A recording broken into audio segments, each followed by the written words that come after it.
Hey peers, welcome back to the Modern Myths podcast. This week we have part 2 of my interview with Michael Aman, playwright of Caliban. But before we jump right in, I want to remind you to submit your questions on Facebook and Twitter. We'll be answering those questions on next week's podcast. So don't be shy, submit your questions, and maybe we'll answer them on the air. Now, let's jump right back into my interview with Michael Aman, playwright of Caliban. Hey, Piers, I'm on the line with Michael Aman, playwright of Caliban. We have a couple of questions from Michael today, and we want to dig right in with the first question. Shakespeare wrote a lot of very archetypal stories. How do you think Shakespeare contributes to a modern global myth? Oh, I think he has had such an influence on our take on what it means to be human and complexity. So myth, I think, tries to reduce complexity or help us understand complexity through a simplified version. We can use the broad strokes of Shakespeare and the impact that Shakespeare's plays may have on us. And rather than looking at the minutiae of the language in the plays or the poetry, you see King Lear in his grand tragic form. And that's the big picture version of a character, and that's myth. But when you look at line by line in King Lear, you realize, oh, there's a lot more to this person. So monsters have a big part of myth. I think of the Minotaur and the Labyrinth. What makes a monster figure, and why is it important to have one? I think a monster figure, in fact, I just finished a play called The Monster in the Closet, which is another monster play. I think the monster creature represents for us the unknown, and that certainly enters a lot of mythology. Certainly for Caliban, he is the other, with the capital O, that we don't understand, so we can project fear or anger or, unpleasant emotions at this creature because he is so much the outsider. I mean, the original Tempest, I think the original Caliban was based on a Native American who had been brought back to England, and Shakespeare, there's at least one story I heard, that Shakespeare took the public humiliation of this quote-unquote creature and turned that into the character of Caliban. I had no idea about that story.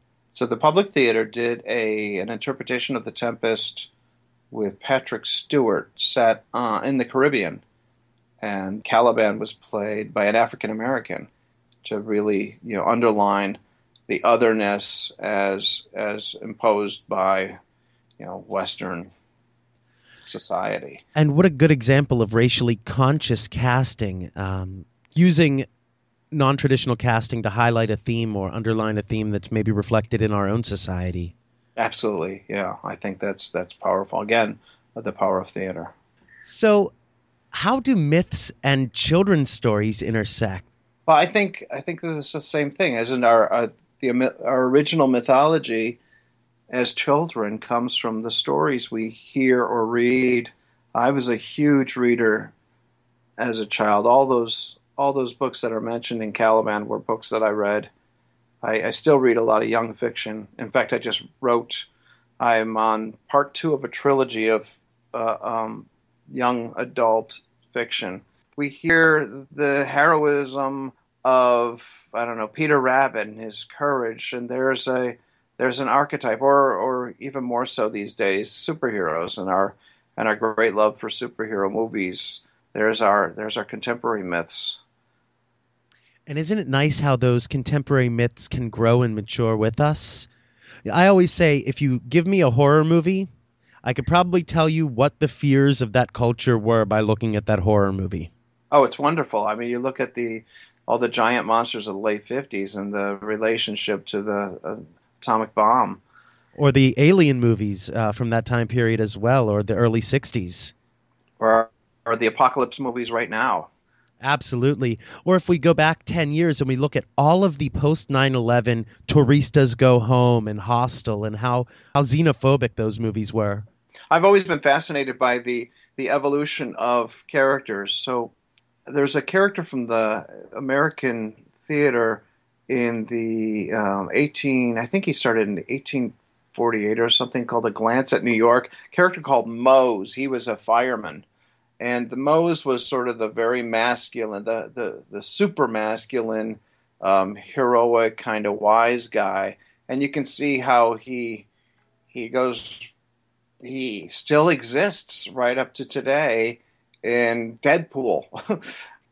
I think that's really what got me interested in doing theater. It's there's a lack of mindfulness towards that being our mythology. We sometimes consume entertainment as opposed to let it instruct us.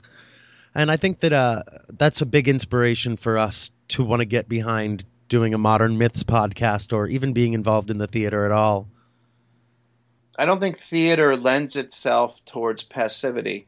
There's a collaboration between the audience and the stage that I forget the long German word that begins with G that Wagner talked about, with this sort of meeting of the minds of the creator and the audience. So somewhere in this space in between the stage and the audience, something new is taking place. It's not, the audience isn't just letting the performance wash over them, but they're participants. And where does that energy go? I think that speaks directly to the lack of passivity. You know, it has to go somewhere. That's interesting because in some of my PhD work, they talked about the role of catharsis in ancient Greek tragedies, and some theories are not about catharsis for the audience, but catharsis for the actors, which it just blew my mind when I heard that theory. So, oh, well, that's interesting. That's awfully selfish of the performers. But where does that energy go? Does it become something bigger than the performers or the audience? Or does it somehow worm its way into everyone involved? I don't know. It's a fascinating idea. If we want to be scientific about it, it cannot be created or destroyed, I suppose. Yeah, so it goes someplace, and maybe that's the power of the word of mouth. How do you think this play might change going forward? This play, I'd like to particularly look at the ending. I'm not sure if it lands properly yet or not, if it has the punch that I want it to have. I can understand that. I think it's definitely an emotional catharsis for the listener and for the reader. I hope so. I haven't had a full production of it yet, so it's to be determined. Part of the process, the frustrating thing for being a playwright is if it's not heard, I have no idea if the jokes land or if the silences that I'm hoping from the audience occur when I want them to occur. So I have two more questions for you. We talked a lot about theater as a specific art form, and forgive me if we backtrack a little bit with this question, but I think it still begs to be asked. How does theater contribute to a modern global myth? Look what Hamilton's doing right now. It's gotten people excited about the myth of America, and through the very contemporary language. And there's certainly the hype around the It show, but the show itself I haven't seen it, I've only heard it many times because I love the score. It has created, there's a mythology there. I'm a college professor, and I've played the opening song for my students, and they are smitten, and they get excited, and they want to engage in the myth of what is America and the somewhat idealistic vision, although it's so well crafted that it's not completely idealistic. It shows the darker side as well. But theater has something to say that cannot be said in any other language, and like you said, energy can't be created or destroyed. That when it's spoken to 60 people in a room or 2,000 people in a larger room, that mythology enters the soul or goes someplace, and those lives have been changed, whether minutely or significantly. I know my life was changed when I saw Angels in America, it had a huge effect on me. And I've taught thousands of students subsequently, and somehow my having seen that somehow has translated through my words into my lessons when I talk about theater or talk about whatever, oral communications, whatever I happen to be teaching. So the mythology, I don't know how you measure it, but how can it not have an effect? How can art not have an effect? Well, and I'm so grateful that the Grammys showed Hamilton in the theater. The rumor on the street is that Alexander Hamilton Google searches spiked during the Grammys. And there it is in action, though. People who don't know who's on their own money learned something from watching an award show, and I think that's what the magic is right there. Oh, that just brightens my heart. I love hearing that. I did not know that. Let me ask you this. Did you read Angels in America prior to seeing the production? No, it had just come out, so I had not read it before. I've used it all the time when I teach theater. I'm embarrassed to say that the Studio 54 production of Cabaret in the early 2000s, I had not seen or heard Cabaret prior to, and it was one of the most moving experiences of my entire life. It's what made me want to be a director. I think it's just beautiful. I love hearing that. I had a similar effect. There's a couple shows that have had that kind of impact on me. Sometimes it's just a performance, like Boy from Oz, the musical. I did not think it was any good at all. But Hugh Jackman, I was like, oh, wow, look what can be done on a stage. But when I saw the Lincoln Center production of Carousel in the late 90s, it was magical. There was no attempt at realism. There was like these cartoon churches on cartoon hills, but the emotional impact was completely real. Okay, so I'm going to wrap up with you here, Michael, and I really appreciate your time. You've been fantastic to chat with today. What is a piece of advice that you either give to your students or that you would give to a young professional right out of school who wants to make a career in the arts?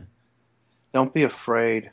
That was my biggest problem that held me back. Like the first inclinations I ever had of becoming a writer, I kept telling myself, no, you can't. That's for special people. And anyone can be a writer. I put things on my students that are just ridiculously evil on my part, and they always come through because they don't know that they can't. So it's like nothing can hurt you if you just do it. You're not going to get hurt. I think that kind of bravery is essential, even when it comes to making a connection in the industry. Just asking, and the worst thing they can say is no. Yeah, I've only recently learned that. I've been writing for a long time, and I always thought, okay, if I write it, someone will show up at my door and knock on it and say, have you written any plays? But it doesn't work that way. It's about networking, and it's about, not being afraid. It's how it works. That's how it works. Don't, just own who you are and own what you've done and love it. Love your work. They're children. Michael, it's been a pleasure to chat with you today, and you've been a pleasure to work with. Well, thanks a lot, Vince. This has been delightful. And that was my interview with Michael Aman, playwright of Caliban. Before we go this week, we want to give a shout out to Pittsburgh Playwrights Theater and their production of Miss Julie, Clarissa, and John, running through March 27th at 937 Liberty Avenue, floor 3. Be sure to tune in next week where we answer your questions from Facebook and Twitter. And as always, thanks for listening to the Modern Myths Podcast. The Modern Myths Podcast is produced by 12 Pierce Theater. Executive producer Vince Ventura. Producers Matt Henderson, Sarah Fisher, and Marcus Savage. Dramaturg Abigail Caddy. Caliban was directed by Matt Henderson. Emma, Laura Lee Brodigan. Caliban, J. Alex Noble. Nicholas, Christopher Josephs. Wendy, Maggie Carr. Stage directions read by Sarah Ashley Fisher. Recording location generously provided by Timesys Corporation. Please remember to subscribe, rate, and review.